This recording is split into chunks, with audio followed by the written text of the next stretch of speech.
This is the farmhouse where I grew up, where my father grew up, where my grandfather grew up, where my great-grandfather grew up. The main house was built in 1860. We got electricity in 1943 with the Rural Electrification Act. And now what I am doing is I'm removing the majority of the 1960 updates and reverting the era back to somewhere between 1920 and 1950. I'm going to show you each room in the order that I did them years ago.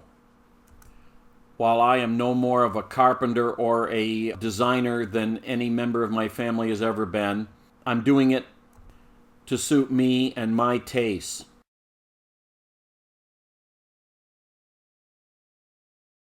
Now this book is going to be about our porch.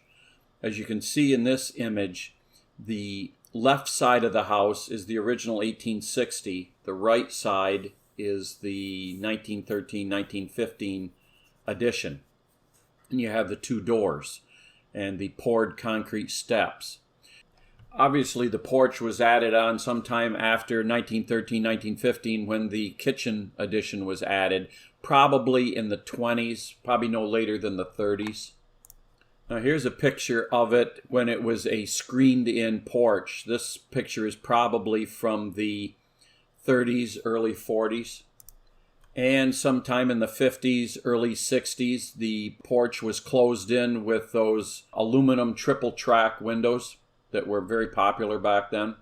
Now when you walked into the porch heading towards the kitchen, on the left there was a bump out. And that was a closet that was placed where the original outside door to the house was, the main house.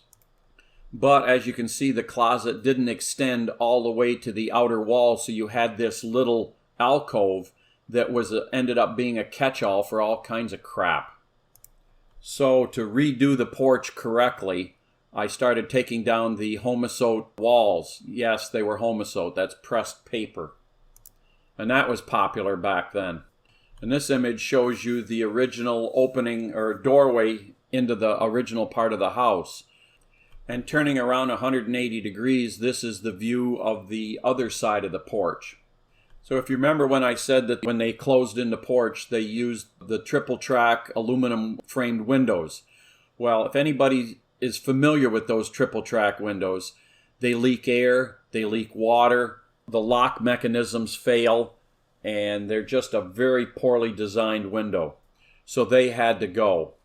So the first step was to get those out of there and then order up some MI vinyl windows, double hung. And you can see here we've got the first one set in. Now what we're going to do, and I did this all through the house, is you set the one window. Now it is not a new window, it is a replacement window.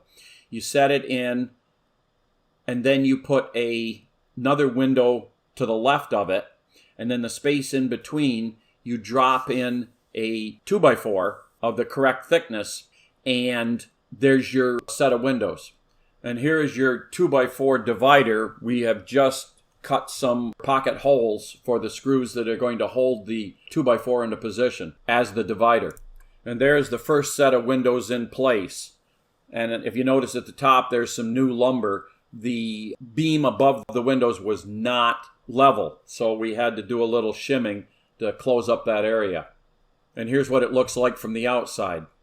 And then we started around the corner and worked our way down the wall doing the exact same thing. And when finished, this is what the long wall looked like from the inside and the outside. Far better than those triple track aluminum windows, because these won't leak air or water. So then we turned our attention to the knee walls that are under the windows, and we started tearing off the Homosote, that pressed paper again, and we noticed that the floor did not go all the way to the outside wall, because when it was an open porch, they wanted the water to run out. So that area between the wall and the floor was spray foam to keep the bugs and bees out, because there was some in behind the Homosote when we took that wall down. And then we used 1 inch of the rigid polyiso insulation with the aluminum foil backing on it for insulation. And then we covered each section with some beadboard. And then on the outside, we took down some of the vinyl siding and cut an access panel into the underside of the porch. And this is what we saw when we were inside. You can see when they put the porch on, they basically left the concrete steps and just used that as a support and built the floor. Now, the big problem with that floor is it's very narrow tongue and groove boards, but over the last 100 years they have dried out and the floor squeaked and moved when you walked on it. So the fix was to glue all the boards together, and there's no better way than with spray foam. So I had a company come in and put 1 inch of the spray foam on the underside of the floor. That gave insulation, and it glued all the boards together and tightened them up so they don't squeak anymore. And that is how we weather tightened the porch.